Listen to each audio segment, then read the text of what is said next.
هلا بینران لهمبر مونومنتا شهیدان فالکرین بارزانیان اکید لهمبر چیای شرینه کو سمبول کشمیجو و دیروکا دورا بارزان و البت لهمبر حضورا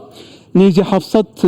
جورن أنفال كريان بارزانيان كنها لفيرنا بيجمان هذا أميدك بهيفيا أوين دنجي بزفرن بهيفيا هم أنفال كريان كردستان اللي جرميان حتى بهدينان همو بزفرن ام هاتینا لور رومالا کردستان 24 بوی پرسه بردوامش خو ام بگمان مدیای که اجتماعیه و ارکیمه ام خدمت آوان پرسه اجتماعی بکین ارکیمه حالبت ام برای گشتی دیار کن کاچب سری وی ملتی هاتیه تایبت هندک دور هنه گهلک سری هاتیه هر دورا کا کردستانی هر بوستا کا وی ولاتی بنینه خوین سرنایت بترشتن هیچ مال باتا کا ولاتی منینه سر آست هرما کردستانی سر آست هر چار ولاتان قربان دیدان نبه لی اف دورا اصلی اف دورا املی دورا بارزانه اف دورا پیتر همی دوران دجمل هم بر وی دوری درنده بو گلک جاران اف دورا حلاند گه قلاند گه 16 جاران کو سروک بارزانی جی ایرول ویره گوتی کو اف دورا درجه یا 100 سالان هات که ویران کرن هات که تپاسر کرن خلکی هات که در بدر کرن چون امپراتوریت سر دستن دوری به چزل هزین جهان به چه عراق به عراق حال به قناغ جدا دا گلک به وجدانه اف دورا حلاند گه ویران کریه تالان کریه در بدر کریه خلکی ليش خو هون دزانن اف دفره بردام سرپت خورنشتیه گلک دارت برویت بارزان خلک وی دفره پیستر بویه نکتونه بو وی دفره تنانه در بازی باکور بونه در بازی ملگور و تلگور بونه در بازی کمار مهاباد بونه در بازی سلیمانیه بونه ایدی خدمت آوانجی کریه از ویره پشانازی ود بیجم از حضورا کومه که کسو کارن سر بلندن انفال کرین بارزانیان دامه کو شوانه هنه بگمان رمزن سمبولیکن و هندک میوانن من تایبت من جهنه امید گلوان به برفرهی ویرا و شبشو پینین سرن جوارات کشم کومه بس تامنه پراستیجیم ابچم هدف که سکارتان فالکیت بارزانیان شون دازید گل میوانین خو باغم لیوا ایرو کو سرنجا رای گشتیجی بخورا کشه تماشا ونیجا دایکا ورده خوش بجمی دایکا ورده برکو چندین سالا کسک نبویا بجمی دایکی او لویریه دماکو گلک بهرس او ویای سروک بارزانی لهم بیز بگیرید از بزام بم گلو چند اوی بیریا سروک بارزانی کریه مبستای چی بویه حکومت که میوانین میدین هنم مبستامنه ایدی اس بی دست بکم دایکا ورده طبعا تو گله بخیراتی تو گله کماندی جی طفو نه عفو اس حس كان بيجم يعني افريكا براستيجيك سرنجما راكشة يعني او هم بيس كرناتا او خريبياتا بو سروكي تبي شو بيامك بيني بله من قوتك فكر بيجك بله من قوتي يا براي مزدن يا براي عزيز من حفل مغلبابي من أنفالن از هیوید کم که انگ بریدت مسرش کن کل کادلی ما برکن درمان کن انفالت ما وگرینن لی اوش هر کسی که غنبارتر بو بله بله برای ما عزیزه باره ما همه ملاتی السه پشتاوه ایشالله باره و خدا دست بکن ایشالله تاکو او شاید دست بکن دایکا ورده تو گلک ماندی بو ایرو بگم امزانی جی که و اینا نوان رو فاتن جاره کادی کذابامه یا رای گشته کردستان برینان دکلینه بری تو بیا وی برنامه دا تاویا چه بیجید برنامه دا کرم کم خدمت بله من برایت منه چارن انفال مامه من بس مامه من عذاب آمدیته ایشالله کس نبینی ندیدی بی evet evet بسری انفال evet بسری ما اینای ایشالله بسری اسلام نه برا یا بسری مهاتب بسری اسلام نه ایشالله هر سری دشمنی تو چی به وان عقل او دست حالات داره نوکه که وان جی کندک جاران وجدان وان خصوصا د آزری تند بید دلیوان رقد بید خینوان برانبر گله مسار بید تو چی بیجی وان یعنی بله است بیم دیکتاتور است بیم خین مش است بیم خین رش تاکه تو گله بخیراتی تا مازن کرین تو نو برنامه دا بجار عزیز ممنون گله تو گله بخیراتی راجع عزیز سستری گله سپاس البته تماشابانیجا طبعا ما بس تامنه گله جواره هر کی چروکه که سرنج راکش ای لو چروکا کو سرنج راکش بید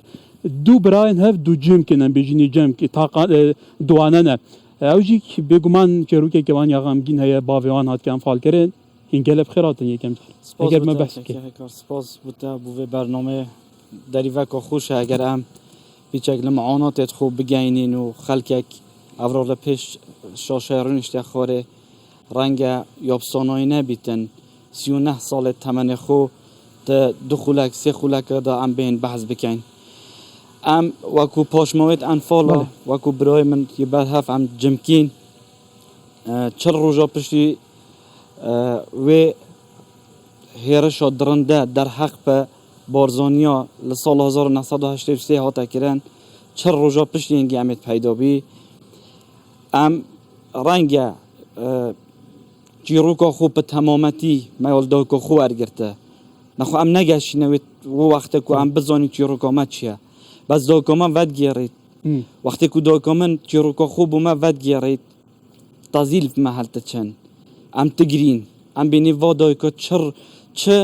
چه عذاب دید چه قربانی دید چه یعنی براستی دمکو افراد جناب سروک لیره لوی من یومنت و تارا خدا آماجه پیکر کو ام قردارت واینا تنی ام دشین دستت و ما چیکین ام دی کو تمنی و بو وگرین نوا ام دی کو و عذاب و دیت ام دی بو جبران کن انکو دی هاروکاری و کن ام نشین تنی آخف نکو جناب سروکیه کو دی دلنمایی دتوان دی هزی دتوی دی هزی دتا وان کیجت وان و دتا وان جیل نو کو هیف کنه دیرو که وانا چطف بچ درد سر بچ عذاب بچ رزالت نفشک ورا گاند کو افر کارامه بله تاکید او کساتیت گله که پیز اگر آماجه به چند کساتیه که هم دیگه شوندا بله هم دیگه کی جدیدیم از حس که باغن او دای کما کرد تو کرم که تو چی بحثی خوب کرد تو بری به برنامه تاویا چه بیجی کرم که حس که گوداریه تجربه کن بشک از خیران نه هم گوت خیراتن بو به آماده بونه ما براستی ما چند سالات جاوره روزا کهوت کرد یعنی هم به نسبت ودی زور دل خوش بینو لله کش زور غمبار بین چونکی دل خوش یا ما لبر هنده مش حس کر یعنی مغبرک مهبید که بین سردانه بکن دل ما به خوش ببیتن یا خوش عبدالویه افمونو منتی گله که جوانه دیزاینه که گله که جوانه دیزاینه که زور جانه یعنی یه ریکو پیکه پشتینگی من باب من انفاله و برای من انفاله و خال و مام و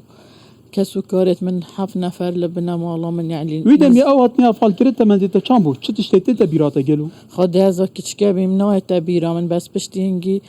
از طلبه بیم ام چون یه مکتبه یعنی رجه ما بحث لی نگرم خوندنا خود رجه پی بدن ام لزانسته به بش هاتی نکرن لپرورده یعنی هیچ یه بارزانی با خاصتا تایبت کرد و بارزانی بان لی نگره یعنی فیره هیچ شتی ببینم همه یعنی چکیش بی چکوار همه به بش بین لخوندنا خو ما نشیان درجه په خوندنا خو بدن هر جا که هم چون یک کزانی بارزانی نه یعنی رجه ما بحث لدومه بی و تعقیبال لدومت کرد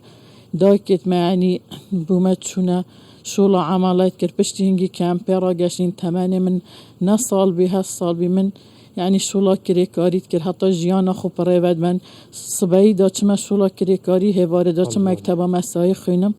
یعنی من حتی رادک یعنی هندک خون بس نشیام درجه پا خوندنه بدم چونکی دا کامن یعنی نیزی که 20 سالت توش نخوشیه بیا و تازش یعنی ها نخوشات دست دادا بله دسته ما چید کن طبعا تماشاوانه جاش بلی که او کمپ همی رگزنیر اول 12 سالی حتی 7 سالی برین او کمپ خدمت گزاری هاتنا ببش کردن حتی بوریه تاوی هاتنا پاقاندن قطابخانه هاتنا گرتن هر تشتک یعنی شرک پیسکولوژیک مترسی دارجی برانبر هاتنا کردن یعنی ما بس تمنا اوی پشتی او جباوی پیچک خواه شارتی بس مرد فی سرنجای جوار گری بله همچی رو کاتا جی بزانی تو هات که ویره گرده و چه بیجی برای گشتی بله دم دست خوشی لنگوید کن خیران نوی وانات کن دست خوش بونگو بو اگر رابط دل کامیر جان در که ویداتا بینن بله ببوره از یکی که من پاشمایت جون سویت کرد بارزانی راستی عمری من هی تقریبا 6 حتی 7 سالیه بی وقتی يعني که تو زاني هزرات هزرامن باشه ده های بده چون که مرو تمنی بیچوکاتی هایی تشت چیت میشه مرو در ناشی وقتی اجماع او نوع تصرفات او نوع جون سویت من ندید بین اول چجور بیرا من واشته و از خو یکی من لوا مثلا از دیگه باب خود حتی سجاده باب من جلکش ولید بداوی گفتم من کار من هر و عمله یه سجاده رنگ کوستری تو خراب ببن ما گفت نبخوده اسناشم باب هرکی باب من هنگی چوب من شو احتمال اشجع شو خاص ما تمني مروف قال باب خوفه جريداي يعني خو بله. شي تكيله مروف نشد بيلي خودی باب من دیم هذا هوته ذكر بتفادي بسري دست من گرت از این بدر کی جلکت خویت گوری یعنی جلکت گویت بکری حتی اون دی دوی من دسته کی جلکی دیش گفت ببا احتمال تو بچه هنقول بیری مثلا توخید بن چون که وقت نبی گفت دیشن اجتماع کل کرکی که هی دهینه و يعني هاتو في دقيش يعني أوروج بأول عزب البيش ما يتشو نوتي فهاتون كجوكي خيال يعني نكمن درس دنيا أزيد جابوا بيخشها ساش ولا بوبنا عملنا بالنابد أنا هم كريم كوربين يعني بشتين جيان هو شابي خدي جيان زور بزحمت بي تقريبا 2 صلاة رابط وبرن يعني دايكت وجيانا ويا ما محاولة دوكلمة يعني دوكلمة بمكري لتشد دور الزمان ونوت يكرن خدي فتش تقول دوكلمة كري يعني الزمان أصحاب جا دوش نوت يعني هذا نوع كي لسه أصحاب يك اللي ياك دون لسه نوع دوكلمة دونين راستي ديا دوكلمة كري كاس أو بكاس نكريا چونك دوكلمة عملت كر خدي دو هنا با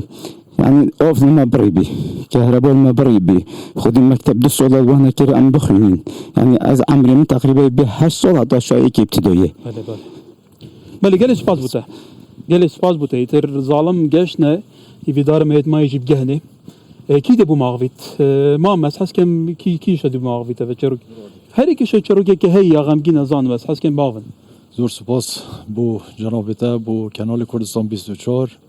بو آماده بینا و میوانا او چه که نوی برنامه پراستی من خو یک هوایت های هوایت منش اوه کو خوینا وان شهیدا هینانا و حس کو پروس که وان شهیدا ببیته هیوین یه گردنا کرده بس حتی کنگی کرد اگر ایران شهید ببیتن هر برای منه اگر ترکا شهید ببیت هر برای منه اگر سوریا شهید ببیت هر برای منه لیره شهید ببیت هر برای منه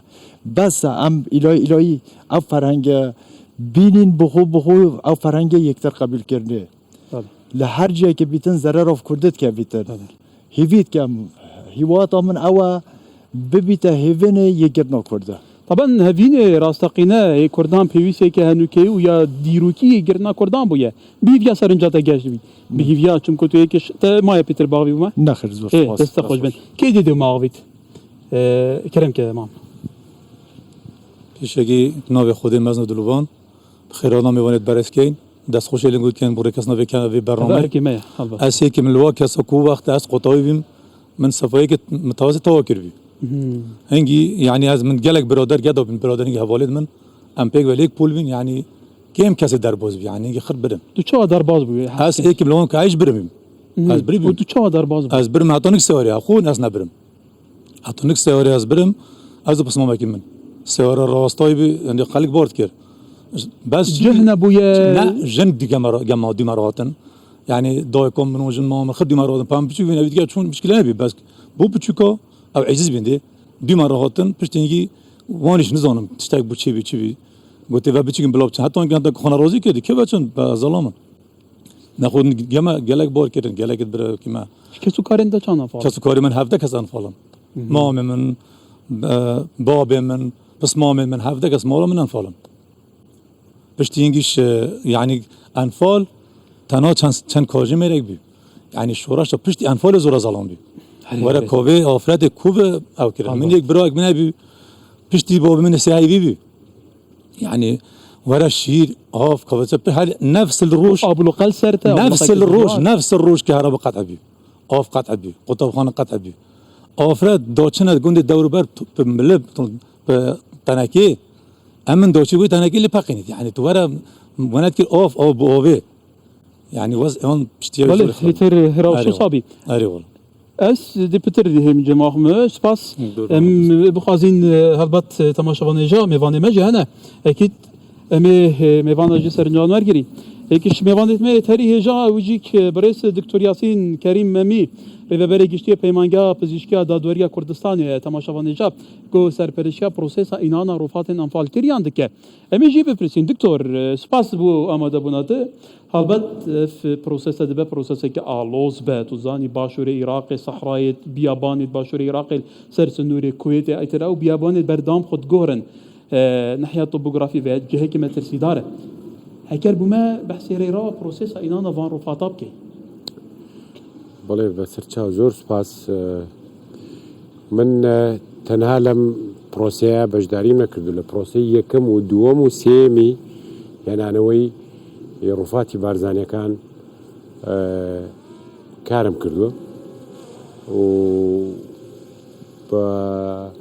جینۆساید ناساندنی لە محکەمەی سەدداما کارم کردو وەکو خەبیرێکی طبی بڕیاردەر بووم لەسەر ئەوەی کە چۆن کوژراون چه قەدرێکیان بەرامبەر کراوە ئەوانەمان هەموو و شارح دکتۆر دەمەمەی کێمە چاوە ئەف کەسا ساخیات بنە بناغکردن هات بنە گوڵابارانکردن ئەم هەردووک ئەوایە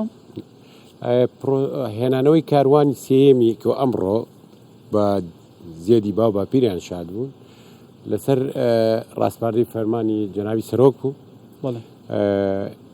پێشنیاری کرد کە ئەو کارە بە زووترین کات ئەنجام بدەین ئێمە لە سیویەکی یەکی سەرەتای ئەم ساڵ 2022 دەستمان کرد بەو کارە بەش بەبێ ئەوەی دووسێ جار چوونەتە سەحرا بۆی بزانین تاکید کەین لەو گۆڕە ئایا و گۆڕە کەسیتیایە یا ئەو شایدانەی هاتوون خبرێکی واندانێت بەڵێ تاکید بوو کە لەوە بوو بەڕاستی تۆپۆگرافی منتەقەی بیابانەکانی باشووری عێراق بە تاکید ڕۆژانە نا بەس فترە ئەگۆڕێ لەبەرەوەی زستان و هاوین و ئەوە بەفر و باران و هەواکە دەگۆڕێ و علمەی ئێمەش زیاتر احتیمامەیە بەو گۆڕانکاریانەی کە لە عەرزا دەبێت بەڵام ئێستا لەخوا بەزیابێ علم وای پێ کردووە کە گوگل ئەرت ئەتوانێت شوێنی تەغیراتی ژێوەرەوەوان پیشان بدە توانیمان ئیشکەین لەسەرەوە لە سەماوە بوو لە ناحیەی بوسەیە بوو و لە بوسەیەش لە شوێنێکە پێوترێ عەفایف طبعاً لە عەفایف ئەم گۆڕەی کە ئەمڕۆ ئیشمان لەسەر کرد گۆڕی ساڵی 2014 100 مەتر دوور بووی 100 مەتر دوور بووی هەتا لەو گۆڕە دووسێ دۆکۆمنتی چاکم دەستکەوت کە هێناومەتەوە لە لای خۆما یەکێک لەوانە عینەکێکە و ئەو جلوبەرگەی کە بە دوگمە هەیە ئەوانە ڕاستنی ناوچەکان بەڵێ لەوێ ئەوە ئی 2014 ینی 100 متر 150 متر دوورە لەیەکەوە هەر ئەوەنە لەیەکەوە دوورن بەڕاستی لەوان لەوە ئەچێت کە هەموو ئەو 8,000 کەسی بارزانیانە براونەتە ئەوێ لە شوێنەکان بە جیاواز چکە ئەبوو عفایف هەیە ئەبوو لەیە ئەبوو جەت هەیە زۆرە شوێنەکان هەڵبەت دکتۆر مەسەلەی ئەنفاڵ خۆتەزانی لە هەشتاکان تا نزیکی ناوەتەکان دەستی پێ کردووە پرۆسێسی هێنانی ڕوفاتی ئەنفاڵکراوەکان لە بارزانیەکان بگرە لە گەرمیان تا بادینان گەلو هەنی تۆ کە سەرپەرشتی ئەم پرۆسەیەکەی ئەم پرۆسەیە بەردەوام دەبێت لە داهاتوودا چۆن دەبێت گەران بە دوای ئەو هەموو گوڕە بە کومەڵە پرسیارێکی زۆر معقولە ئێمە لە یەکەم کاری ئێمە لیچە گولۆ گۆڕە بە کۆمەڵانەی کە لە سنجاریشمان کرد لەسەر دۆڵی جافایەتی ئەو بۆ محکەمەی سەدام حوسێن بەکار هات بەکارهێنا بۆەوەی کە حکمی سەدام حوسێن لەسەر ئەوە لەگەڵ ئەوەی دووجێلە دوا بەدوای ئەوە هەمووی گەڕاوین بەدوای ئەوە و لا یەزال ئێمە لەو سەحرایە کۆمەڵێک کەسمانەیە ئەگەڕێن بەدوای گۆڕی بە کۆمەڵە هەتا ببینەوە خەبەرمانە دەنێ کە خەبەرمانە دەنێ ئێمە دەچین ئەو چوونانەی ئێمە هەمووی بە شێوەیەکی شاراوەیە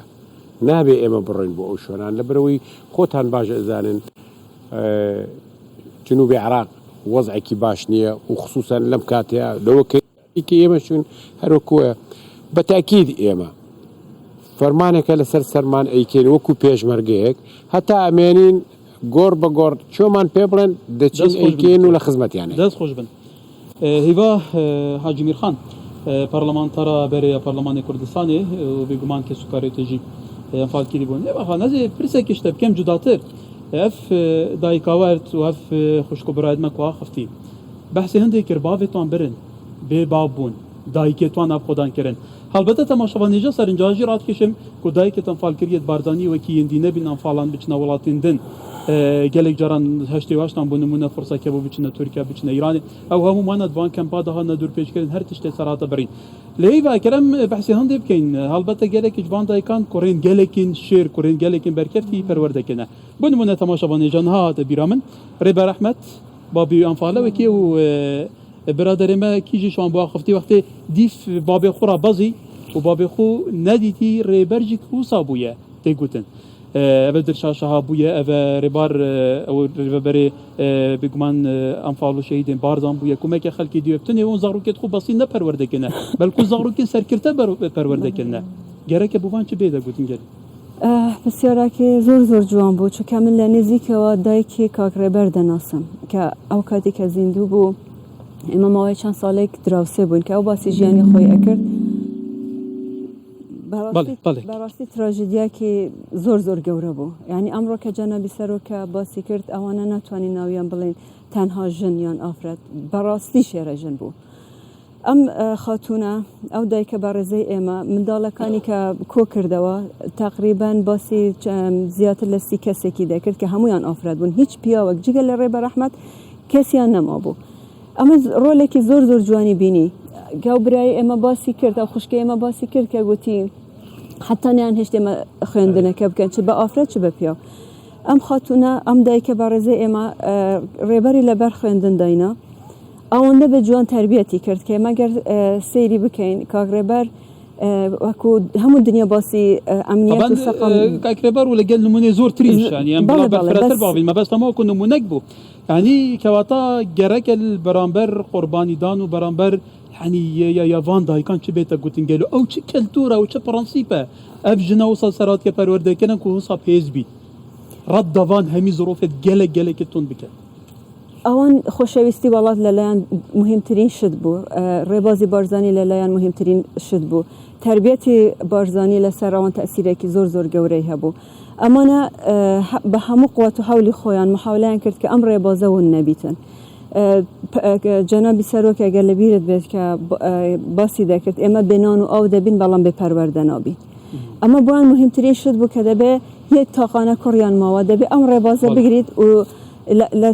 li ser em rêbaze birwatke bînîman ke awanda em kurê bi ciwanî em jine perwerdeyî em şêre jine perwerdeyî kird ke heta Cenabî Serok bi fexrewa bo kesekî wekû min kandîdî serokkomarî em welatê kird ke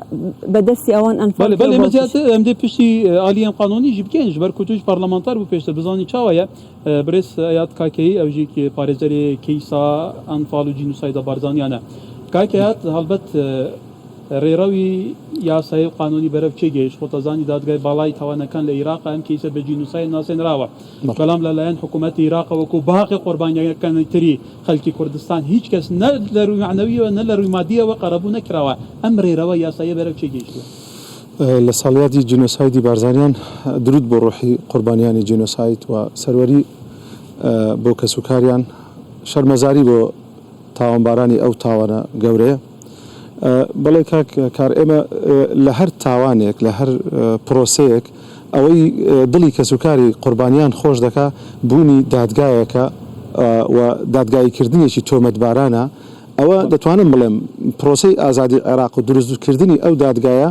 ئەوە بووە هۆی کەمکردنەوەی ئێش و ئازاری دایکە ڕەشپۆشەکانی ئێمە پرۆسەی دادگاییکردن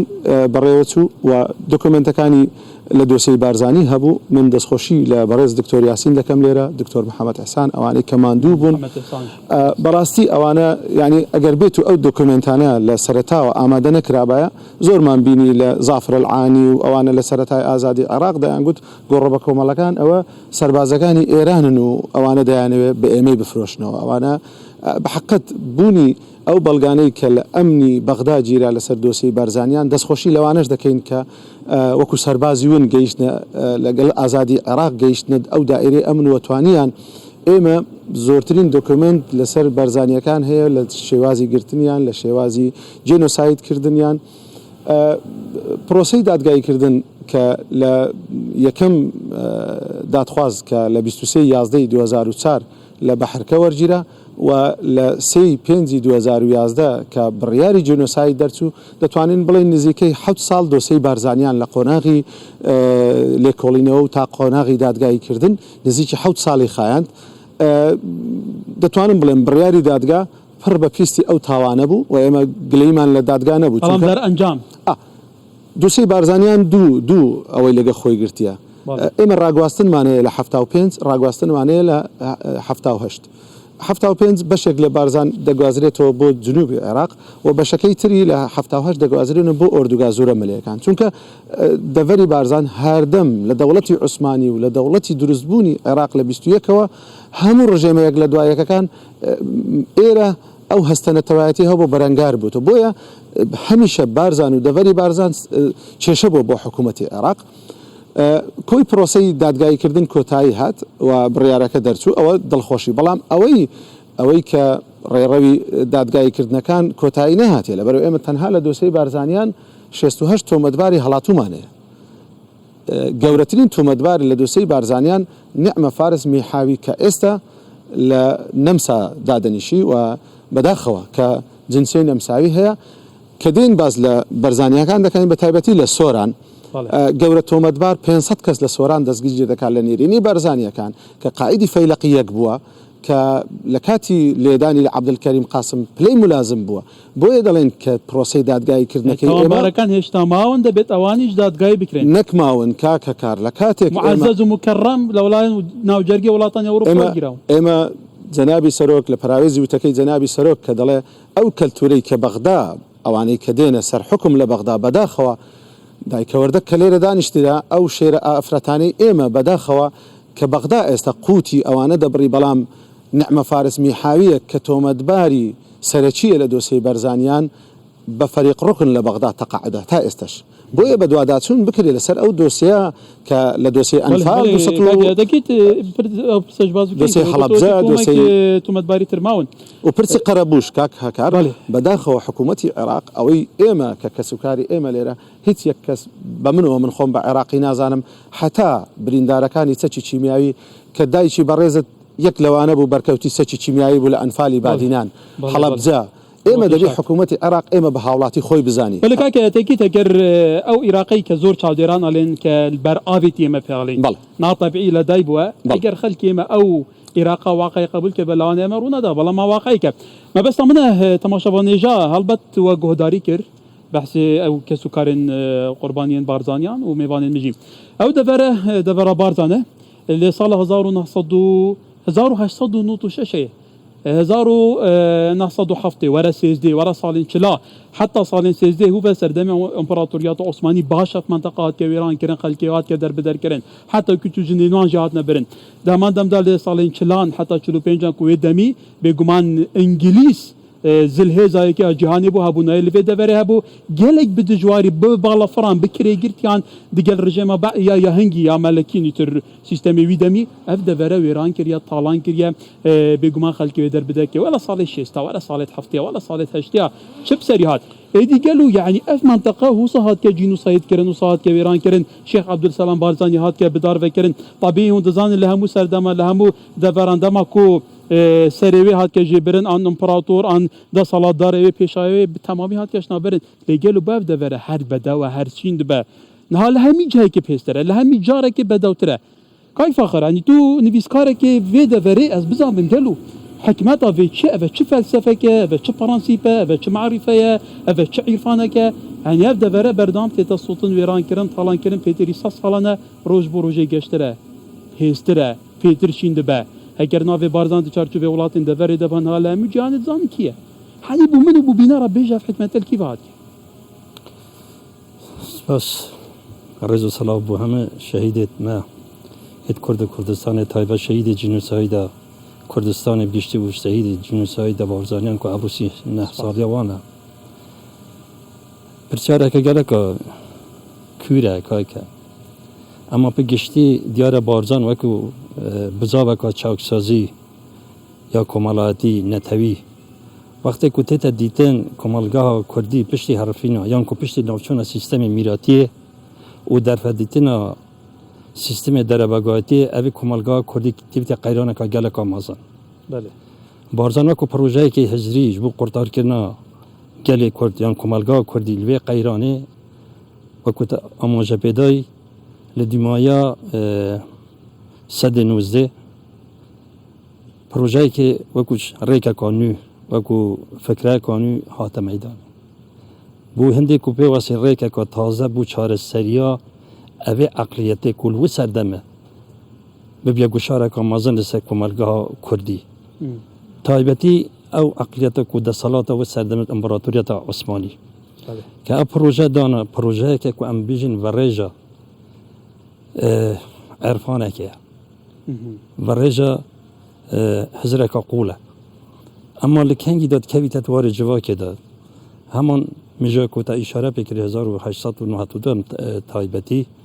وقتی کو بارزان دان تکیه بارزان لسبب نمای تصوف و که هر تکیه دیگه طریقت دیگه کردستان کو اف طریقت هنه بارزان اکثر تصوف در باز عرفان بید عرفانش تایبتمندیه که کو پتر خلو ایش و آزار تاک و جواکت که تا خدان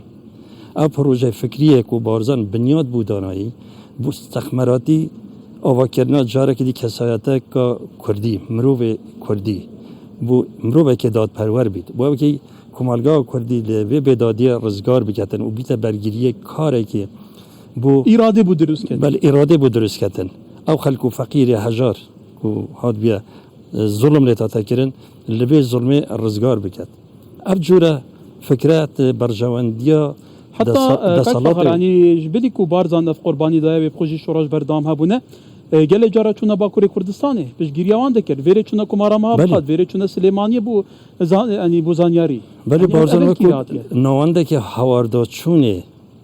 هوارداچونه بو هوار مظلومه بو هوار استملی کریا و کو نوانده که لهات جبری ربرنا کاروبار آینی ربرنا کاروبار کمالاتی ربرو دو دانا ودا لهر جهی که کو دیت ظلمات تکرن هوارا خودینا با بارزان اما تاریخ دان یا دیاره یا رونه اما وگرنه به تایبتمندی اپرچار کتود که اما چه وقت کد کو اوه هیزه یعنی اف تبگره قینا با قیناخ لهر بکشیانه که بگرتر بیتبه لهر داکدنه که سرکفتر بیتب میدان اوه خاله که گله که گرنگه اوه بعد گره بو او هزره کو بارزان یعنی کو او کلتوری کو بارزان سرلنی داد ریده با او کلتوری کو دویا بیت حلوشاندن او کاری که گله که سخته و کو ربازه که علمی اگر انبو بچین شتکی گله که مهمه اما او کلتوری کو بارزان داد مزرینی لسبب نمای فلسفه که آنکو ربازه که ناتندوتیجیه ناتندوتیجی خوبه که فلسفه که سیاسی دابش دو جورات بیت استراتژی و معنوی اولان استراتژی کل سدس مهاتما غاندی و نلسون ماندلا بو گل هندوستان و افریقا باشوری هات جرباندن اما لان معنوی اف بارزان جربینیتن چون که اف ربازه تندوتیجی جبر کو حتی نکت یعنی کلتور لسهات دامزاندن و کو پیویس نهات ناسی اگر بیتو چون که ویگا بکد جهان لروشحالات ناوین یعنی کتیت مزیقات دل دست عقلیت تندرو و تندوتیجی پیویسی به پروژه که پیویسی به حزریه که پیویسی به نظریه که تایبتمند که بو ولی که فقرابت و بابت که درو درجه چپاس بارزان جی که مزار کلتوری جنگ پارزی جی که به نام سرکین و پرسه به هر حال استدقازم کاکیش وان خوشک براد ماغویت کیف شده ماغویت اس حس کن باغون تایبتی خورت النكات يا بشو وبرماي كان في روشانه همارا كما بحث كري كيدش ما غبيت هم باغفن اف خاتم بما باغفن شو باغ سنجا خان شابده اي كلام كتو باغ هي ترى ودب الشرم كان ما بيباش باغ براسي خد اما اظن دلوفان سلام طيب خيرات نقول خيراتنا بيفانشتين طيبتي دكتور ياسين وكاك عياده شكاوان زحمتك زوره دي بله خدي مش ايش اكلوانم اويد كو باش موعد وان الفالا وتماني من وقتش هرزكار بين بشك اس رجل فانا تمن تربي يعني كباشر ديما جبيه بله وجب حكمه هندي معاناة ما تقريبا زي تربي چونك امش مستهدف بيننجي تقريبا شريكة من اس وصل وقتك وجرت اسليكي متوسطي بين او هفالت من بقربك هيك تناموينه وأصل هيك الواجب همت شهاد شريك أو الشهادي بمدد طلبك الزيرك بيم وأسمع فعامج بالمصالة بس لوي هندك والشريك من كسنا مهنا بخد الروجك من مكتبنا دي تبع يعني أبا إيك لو معاناة تثمن دروس كرنا مونوميتا كوصا بفي أواي كتو جارجارا به نفسيا مرتعبي سردانا ويبكي باوي كجوان بچی ایواری چندین جاره ما پیاسل ناف گورستانا هم فال کریان ده که پراستی تشتکی تایبت بو يعني روحي امر آرام که بيد بو 1000 جاره باشتر بله والله زور سپاسی حکومت كانوا جناب بابوت كانوا سروكت كانوا كتشتكي هو تشكل وقت بيجن كم رفاتت ما بينا ما سبرا ما بما إيرا سكينة يا راسي بسيارة هر كسكت كي كنت إيرا دلو درونة تو بيت برفرات ترجي بيتك يعني براستي عارف تشتكي بس أجر وكم معاناة يد باش موت أنفاله بعض بيتك كيرن كاكار براستي استراتيجية كوات و نايت أقولن أثبت سيتشان نمونة كت كسو كارت خد بجبداي كت أنفاله يعني بو نمونة من بيرك هبيو دكر ليجر بين بس أو هر دكر هبين چلی زستانه چلی هاوینه تو چوبا دابینه و جا خانه ملقوش ده پی دو غرفه بینو طارمکش لپیشیب کل طارمه رو نشتیه چلی زستانه چلی هاوینه دا بجمه پیره تو بونا چیه جو سرمایه آن هاوینه هر وقت دا بده کره من بخوده چاوه من الست یو ارکا کنگی بسی کره تخو صبری و عثمان که کنگی ده نوه و جا اوه هاتا چوش يعني او انتظار وشاورواني هيفيا جهاناتي ببينيت بخدي خالتكش من هبي وش سيكور ليجر بينو جمع بخدي فيديو بخدي دا بسيار كان صال خوف شافان نتكت ويجايب كيف حالات النفسي ويجا اول نموناز بتديوت بجمع الكاس وكاريت خو ويجا هر 8000 هر بار بك يا كاكار حمية اف معاناتي تبي بله البط تماشا نجاه او پرویه کراش کنه پشتاخواه دایکت بارزانیان بجنه چاروک او سیهو نخصال او پروی پشتاوانه جبرکو او گلک غنبارن جبرکو او هشتا چاوریا و گریانا وان قربانیان ایدی راوش خصایه کرم که دست خوش بو و در فتیم اش حوال جم که برای خوما چل روزا نابه تو هش بیرامی چو برای من کاک اختیار اش بختیار اختیار و بختیار بله از ما مستاشم لقطاب خانه سرکرسی سپاس من ویادشتاکی کرد ببیجم ام کرا انفال چونکه ما باب نبی هم بدایت هنه ناسین اره يعني حتى أبد ليرات رنشتيه كاس كورت أنفاله إلا بدوك بناسا حتى يوارد بينا من بختي از خوب بختیار نوی باب من قرطاسه أنفاله جنوسايدا ببینه بختیار قرطاس كيم كاس من تناسي بختیار قرطاس كاسي نزيكي من بختیار قرطاس تناسن بس نوی دايكا من فاطمه لهر جایی که بینه اختیار بختیارت فاطمه یک سرد ناسل ما اوه ایک لیم تا جان دمای نوسا بله دسته ما چت کن داری تمن دریج بیت من اوه بوچید ویا ببیجم دایکت ما شیرجن بینه دایکت ما هم دایک بینه هم باب بینه که وقتا رول دایکت ما دو رول زورت گیرنگی راسته خدي ان شاء الله تمنى هم دايك هم باب ما يجيك بحشت شاد ميتر دايكه تماشا نيجا غلبت نكتن دايكن بارزانيان دايكن كردان اوين کو ظالمينان پيشمرگه بونه لچيا بونه برخدانه اوين پيشمرگه خدان کرنه دايكن ما تايبتي جيل زيرين جيل درباز به هموان كدانه دايكت بارزانيان يد انفال كريان بگشتي گلك پيتر كدانه وبتايبتي جي دايكن او ظالمينان کو پيشمرگه بونه شهيد بونه زاروكن خب خدان کرنه اوان هر زود كت پيتر دانه هذيك ما جمع وان خوبه هي خاطر البته می بحث پروسس دادگاه کرنا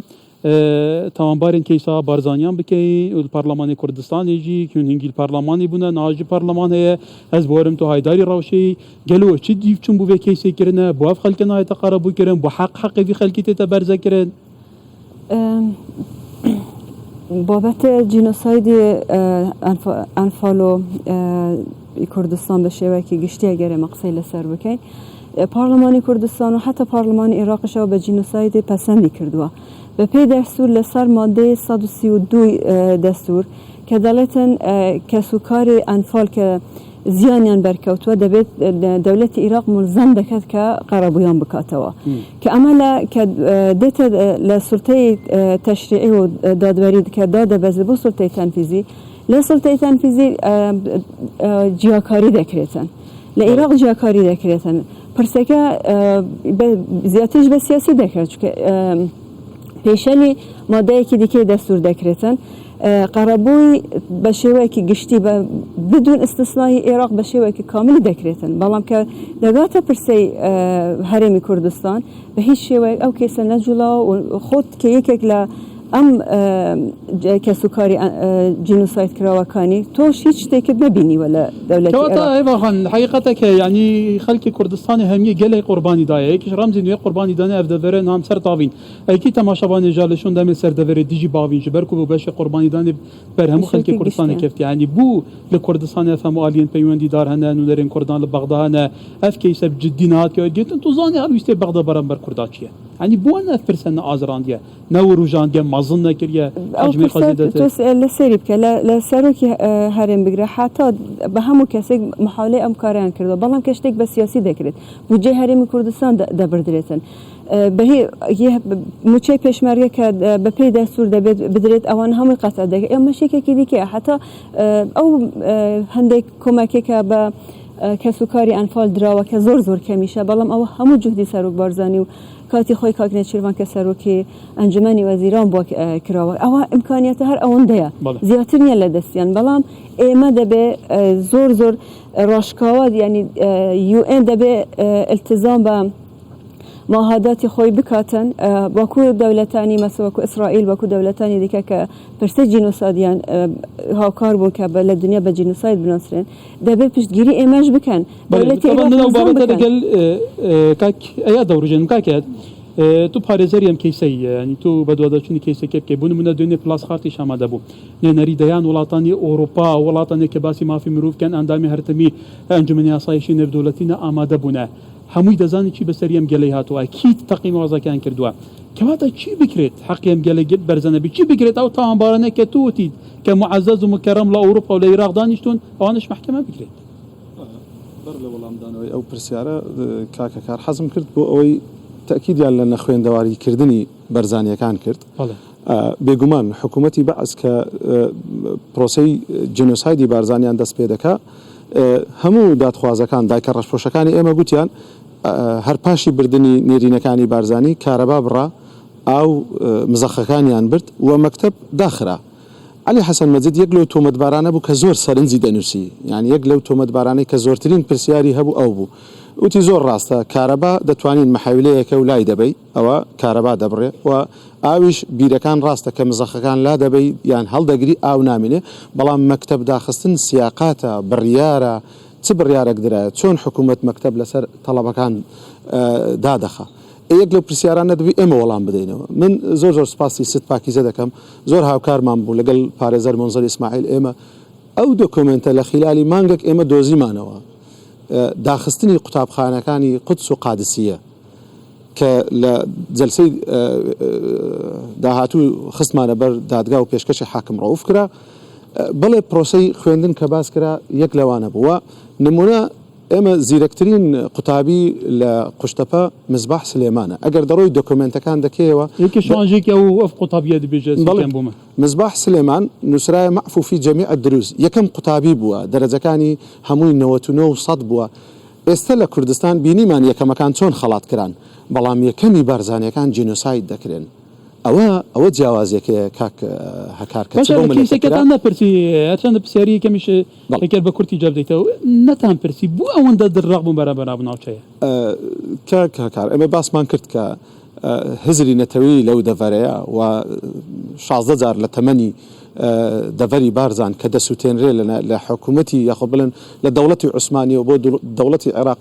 ئەوەیە کە بارزان بۆتە ئامانج و ئەوەی دژمنان پرسیاری دووەم کاکە کار ئێمە دەستەوەستان نەبووینە وەکو سندیکای پارێزەران هاوکاری حکوومەتی هەرێم بووینە لە هەموو دۆسیەکان ئێمە 16 دۆسیەمان لە دادگای باڵای تاوانی عێراق هەیە ئێمە هەموو ئومێدێکمان ئەوە بوو کە بە یاسا بە دەستور لەگەڵ حکوومەتی بەغدا هەموو کێشەکان چارەسەر بکەین بەڵام بەداخەوە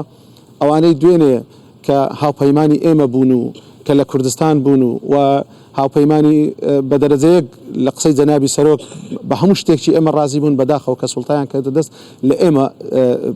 پاشگەز بوونەوە و ئەو دەستورەی کە ئێمە دەنگمان پێدا بۆ ئەوەی دایکە ڕەشپۆشەکانی ئێمەش بە مافەکانی خۆیان بگەن بەداخەوە ئەوڕۆ دەستوری عێراق پێشێل دەکرێت بەداخەوە ئەوڕۆ بڕیاری جینۆسایدی بارزانیان هەمان کەلتۆر هەڵبژێنەوەیتر حقیقەتێکە دکتۆر هەڵبەت کە سوکاری ئەنفالکراوەکان هەمووی تامەزرۆن هەریش نەبێت خۆ پرۆسێکی ببینن لە ناو زەید باو بە پیرانیان بنێژێ جار جارەوە بچن سەردانی بکەن تۆزێک دڵنەوەییان بدات کەواتە ینی هەموو چاوی لە تویە هەموو ئەنفالکراوەکان هەنیان پرۆسێسە تو باسی کۆمەڵی تعقیدات کرد ئاخر شیعەکان زیاترە کە زیاتر وەکو ئێمە بەسەریان ناتبێ لە ئێمە کەمتریان بەسەر نهاتووە ینی ئەو تعقیداتە نەچینان پرۆسێسە تاکەی بەردەوام دەبێت بۆت باسکەم لەم پرۆسەیە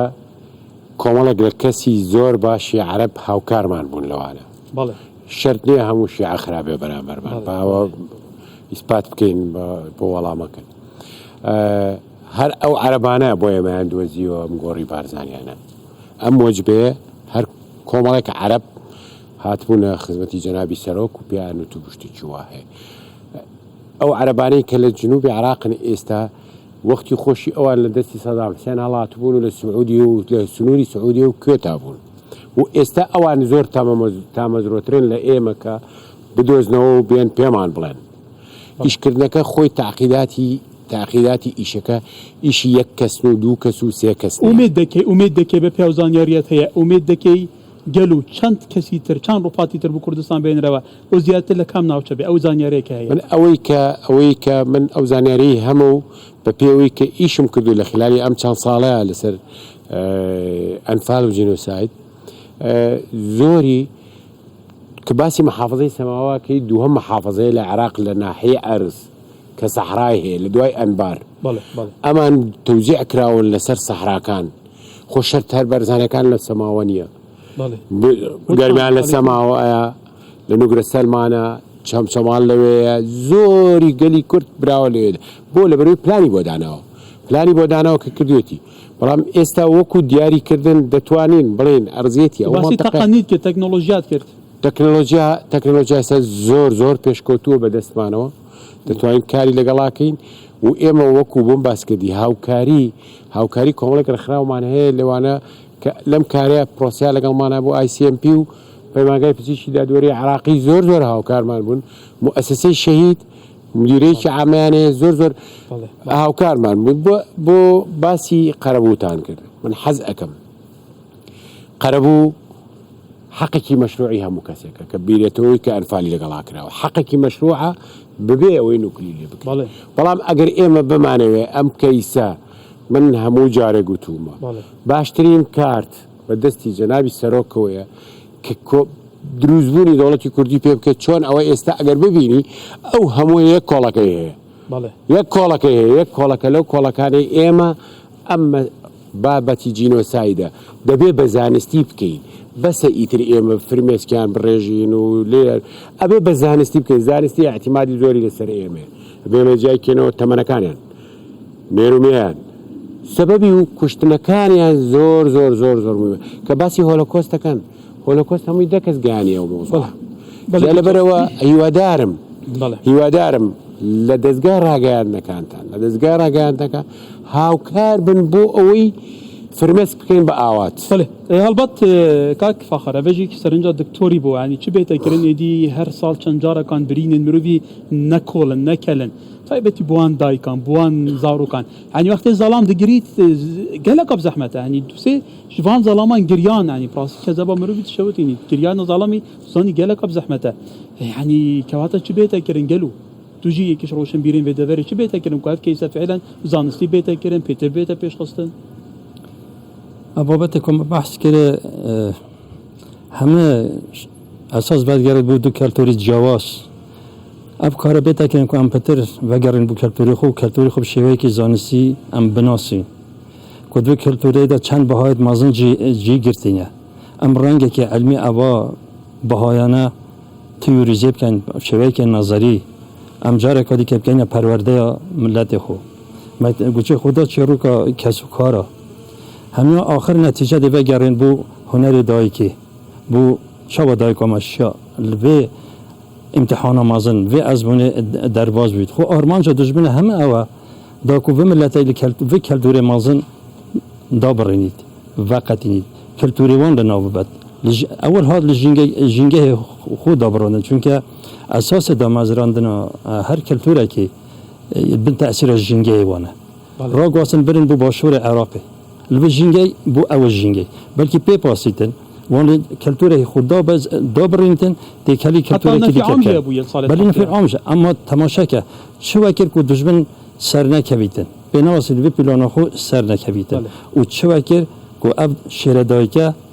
نقش دجمنتی بیان و قهرمان تاریخی چه کلتوره بیت برفره کردن بیت دولمند کردن بیت پناسا کردن نشه خلکی بیت دان لانه هنده کسرنجان و کو پیوست سر دوری و بی کلتوره تا بحث کردن نبی چه بیت برجسته کردن هر کس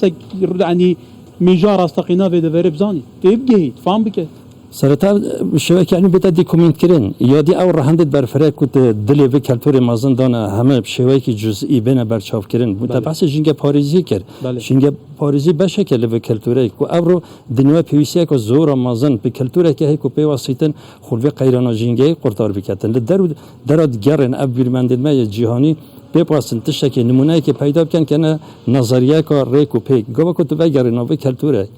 باشر ام بناسین درفت بدادن فضایق بده چکرین ام وگرین بو کلتور بارزن بو جنگ پاریزی تشکی گله که مازنه تماشا که چند بنمای جنگی تای کو دنیا دا تایبتی اخلاق جنگی سال 60 بیا بنما ببیت ریکا چهار سریا پیوندی مرو به طبیعت دا کو ام شروشته بسروشته نخینت حالتی که کو مرو خوب تداب که قیران کو چوانو که بیا پرسکری که کامازن یا دنیا جهان گواردین که روشا که شو مترسی بله چارچوب کلتور بارزان دسپیکا 120 سردمش عبدالسلام بارزان بناغ اخلاق جنگی دا بذات هر تشک جای خدای بهاداره تو قیمت دانه بو هر موجوده که بو هر تشتکی دار بر حیوانات هم تشت بارزا اول نظریه هنگی چسباند هنگی اخلاق جنگی چسباند دمی که دنیای سال 60 دا اخلاق جنگی کرده بنمایک بو تیوری و نظریه بیرمند بو او معاهدات و او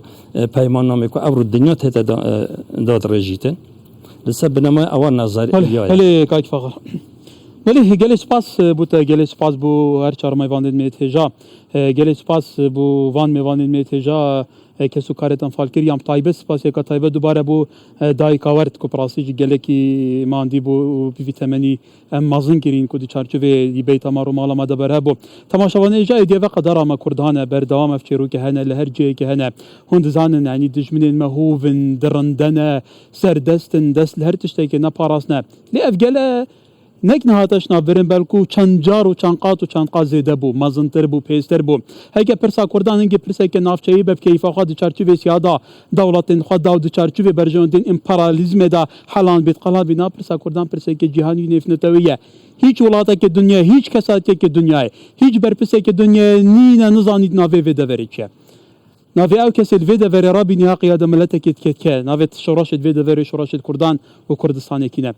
گلی سپاس هلبت بو میوان میجاره کردن و گلی سپاس جبوه جی هلبت اف مونومنتا گله که بده و یا جان هات که درست کردن به سرپرشتی مالا مصطفی مسعود بارزانی هات که چکرن براستی جهی که بده و اوامدیتی گلی جه دلخوشی و دستخوشی که سکارنان فالایه و دا خاص کم سردانا ویده وری بکن دا پتر قیمتا ویده وری کلتور و چاندو میجوه راستقینا ویده وری باون هنده جاران جی گل دایی که سکارن انفال کریان جی باون زانه وان چند معاوناته که گلو گلی سپاس بو تماشا کردن